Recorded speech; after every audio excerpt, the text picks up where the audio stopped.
Welcome back to our channel. Earlier this year, James and I bought a 1988 ex-Dutch Army Unimog. With the help of my dad, we drove it to Lithuania, where we began the conversion process.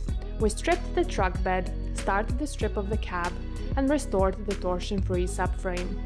Unfortunately, we then had to return to Italy, where we currently live. A couple months later, it is now time to head back to Lithuania and tackle probably the biggest task in this expedition vehicle build.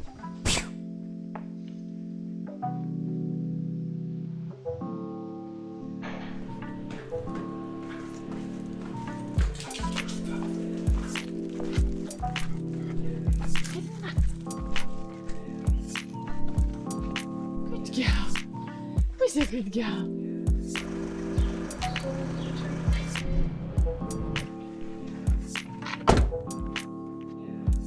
Say goodbye. Bye. Buona vacanza. Ciao ciao.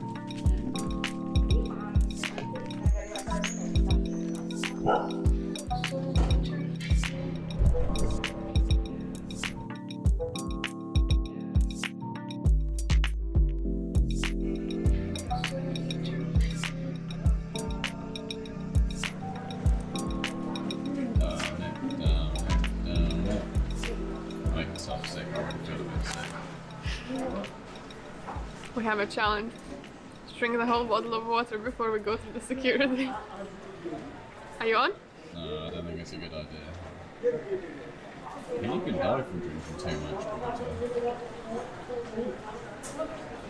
Almost there. No, I can Well, feel I'll have some more. it's just bravado, dribbling and stuff. That's how we can afford the Unimog. Being stingy. Potete considerare dal 27 e adesso ho il I vaccino. think that would do. My stomach hurts. We failed. What are you reading? I'm reading about braking cylinders. I think we should renew the master cylinder like Patrick did on JP Adventures 19. I think it'd be a good thing to do. We won't do it for a while, but there's quite a few things I want to go around and service before we set off on the trip.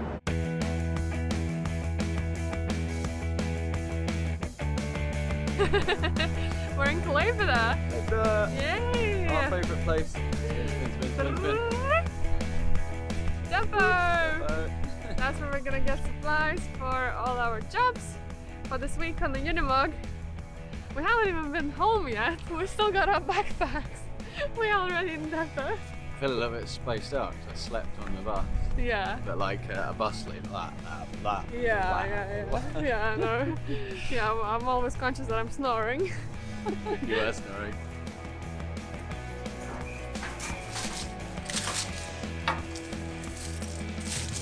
Doesn't even fit in the frame. I just know it needs to be big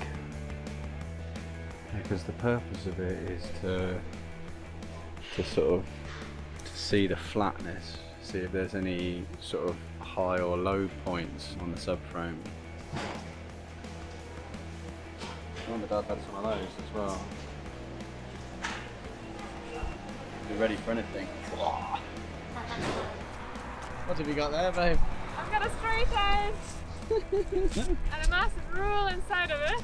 And we're walking to the next shop to get some goodies for the week.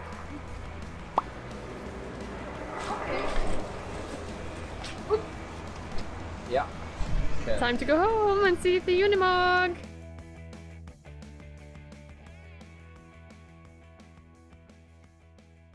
Good morning. Good morning.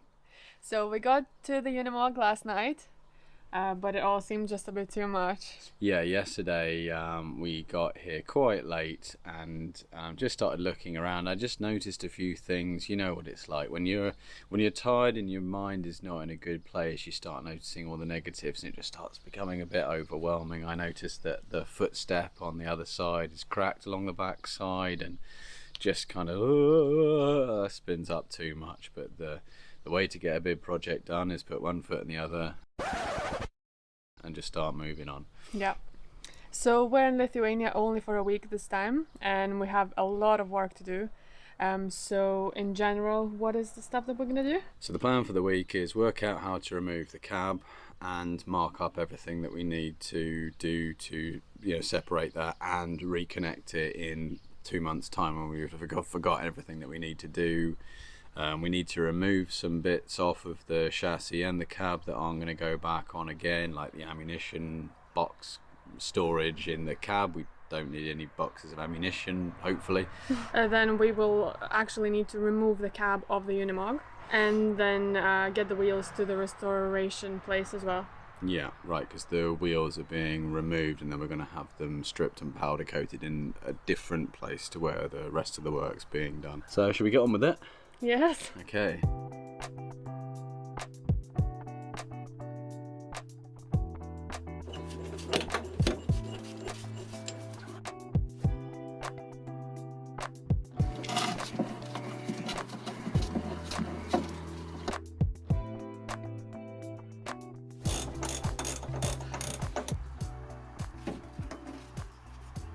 That's got a good amount of graphite grease on it. That's good, or something similar.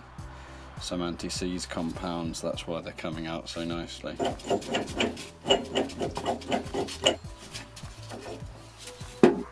Shorter. And that's got a moving bit there.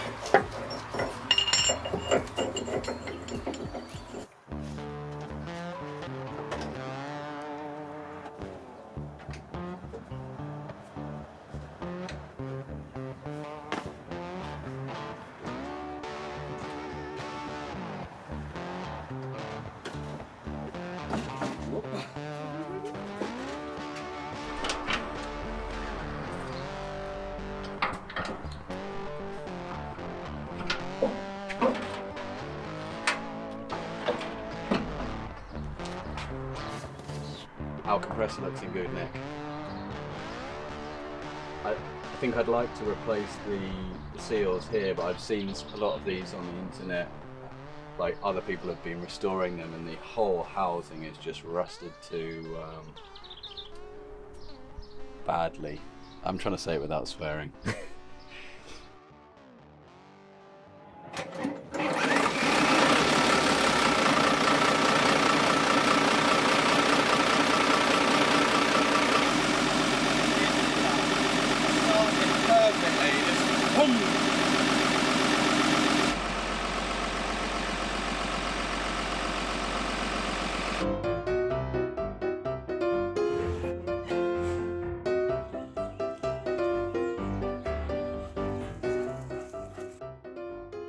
So we are going to remove the snorkel now.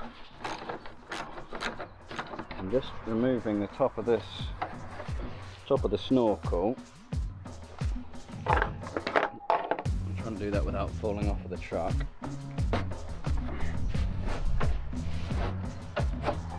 Yeah, that's metal. I'm just thinking about like how when we were looking at sprinters, one of the things I really wanted to put on was a snorkel, but it's like, but there's no point in putting on a snorkel really, because you can't really wade. You'd have to have like a massive engine compartment sealing kit, and you have to have valves on the exhaust and blah blah blah. So like in the same way that I get chuffed when I look at about how strong the drivetrain is, I get chuffed about this because it's like ready made to be able to go to that depth of water.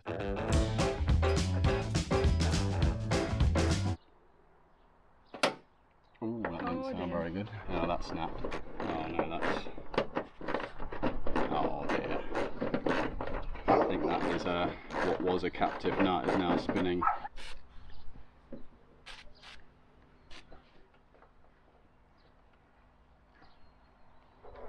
That doesn't feel good. No. Oh no. Old bolts. The ones at the top here stay dry for most of their life. So that's what it should look like. That one doesn't feel too good. It's coming. No. So each of these has got like a little captive nut on it. I'm going to have to bloody drill that.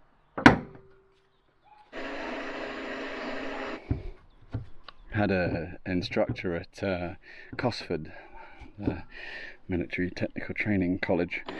He had the thing about swarf. These bits of metal that are coming off are called swarf, and if they peeled off in a nice long corkscrew like that one, he used to get really excited and come over and just like that one there. He used to come over and go, "Oh, nice swarf." He was mad. I broke through on one side. There we go. And simply move. Do some yodeling. Oh no, that's not yodeling, that's Aborigine. Didgeridoo. Yodeling, yodeling, yodeling.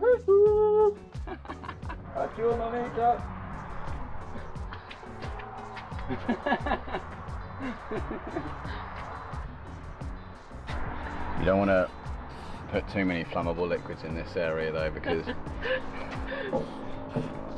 it'll start with a bang next time. How many people get an assistant this hot? Hello, baby! You're hotty, aren't you? So James, what are we doing? We're doing little explorations. We're trying to work out what we need to take off in order to remove the cab. So yeah, we've got the air filter out. It's a honking great thing. Look at the size of that. And yeah, I'm just seeing what's happening with all these, because with tilting it, it's quite a straightforward process. It's designed to tilt, but with actually removing it, there's a lot of stuff that needs to be seemingly removed. And just kind of generally surveying everything, you know, like you spot things like this. Like, right, is, you know, what damage is there? Is any bare metal? How's the insulation looking? I don't even know what that wire's for, but it's all part of this survey. As we're restoring it, we'll go through and we'll make good all of these things in the best way we can. Oh, that comes out easy, doesn't it? Yeah. It's got a plug in there. This one? Yeah. Oh, sugar lumps. Okay. What liquid is it? It's just, oh, it's liquid on my tools. Oh.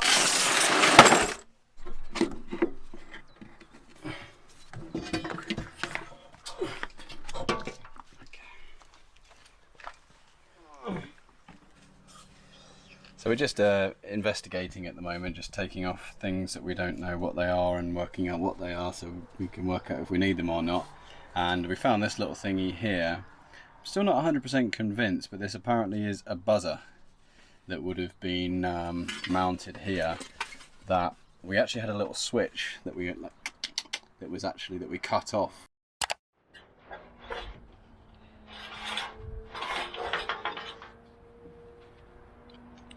And we reckon that that's a buzzer, so that if the troops in the back, they see something, need to stop for some reason, they can click that, this buzzes, the driver knows, and he can come to an abrupt halt if they need to jump out and shoot something. So there we go.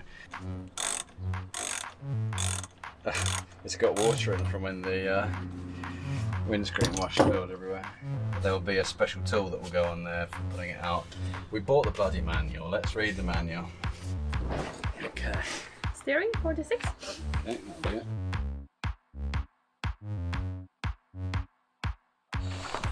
Fastening that, and then this extractor that we don't have. And there's not much chance of us making one of those. And if it's needing an extractor, it's going to be on there fairly solidly. Because the idea is that this clamps on and it kind of pushes and pulls at the same time. That's what those two holes are either side.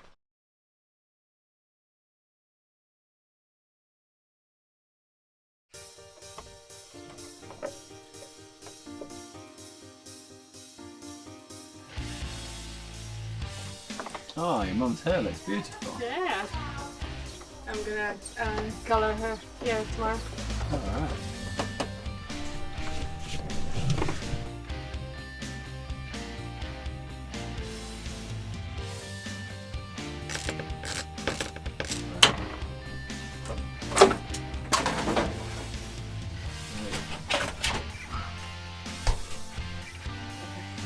Eee, that's ugly. The question of, can you make a Unimog Cab more Spartan? The answer is yes. This is the ducting for the windscreen and side window demist.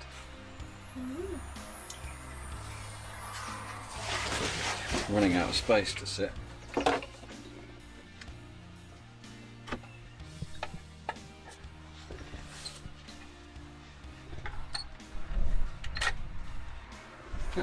Good.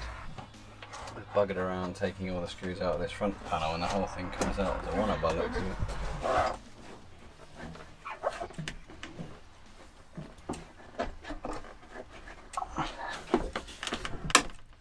Oh, didn't sound good. Good. Not the right one for that. Wow, hey. Oh, engine. I'll probably put that straight in the yard. Oh, Jesus. So we've got ourselves a little bit of a coolant leak that happened when we were trying to remove this box. And actually what it is inside here there's a little radiator. That's the heater. So it must be like that the coolant actually comes up through into this little radiator, and that's what provides the heat for the heater. And this is also the last thing that we're sort of tugging against. This is what we're tugging against under here. So I'm going to get a little bit of a dribble here. Brigitta. Oh, Shall I do shit. something? I need to be down there actually. Okay. Or we'll have to bung that up somehow. See, this is falling probably in the list of stuff which could have been or should have been done at the restorer's workshop, but it's kind of like a bit of a toss-up really. It's like, how much do we time spend doing it here while we're fumbling through these things, Yeah. and or on someone else's time. Yeah. You know. Take 50. Hey! Oh, that's really interesting. I always wondered how heaters work. I don't think they all work like this, to be honest. I think this is like an engineering feat. They're like, right, we have no heating, we need the heating. Right. Oh, They're leaking. Okay. Hey. Whoa.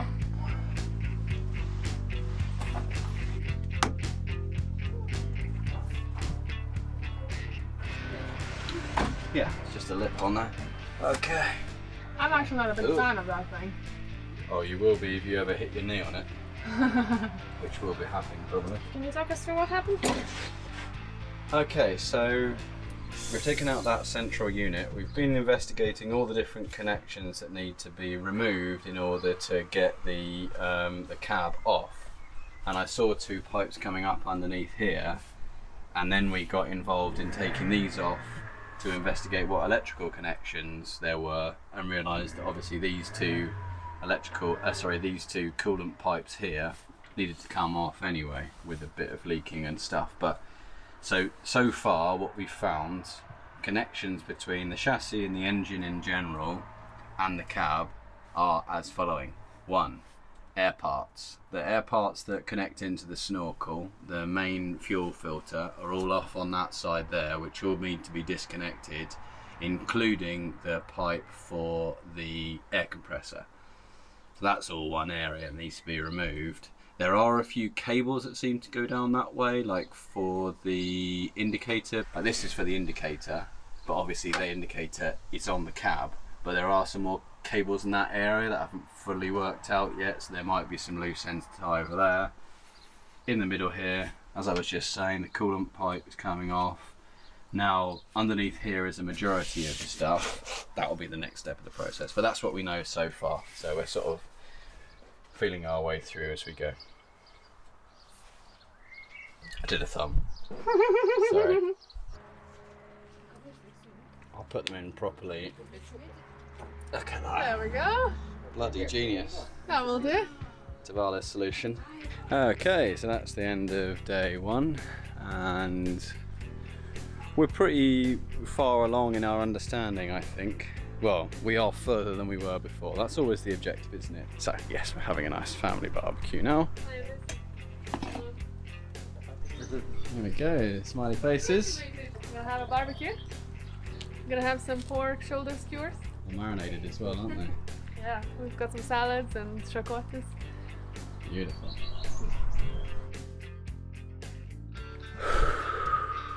We are in a new audio mode, given that we got past 1,000 subscribers. Woohoo! Yay!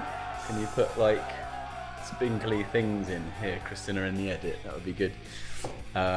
We have treated ourselves to a fancy pants road mic with a big dead cat muff. And it's an opportunity for me to say muff. And also Luna likes it a lot, don't Luna? What's that one? Don't eat it. What is it? You're looking at the camera more, isn't you? Yes.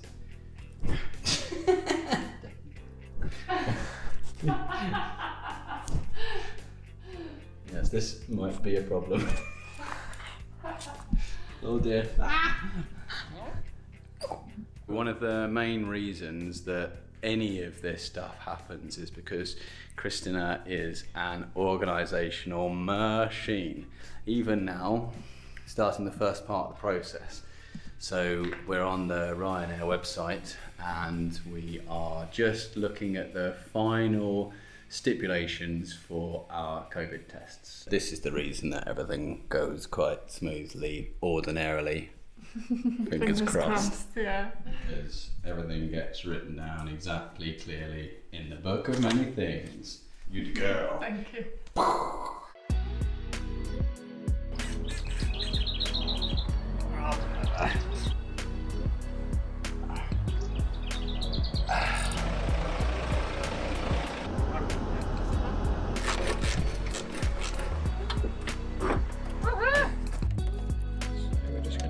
Carefully extract the air pipes because they need to go through the bulkhead.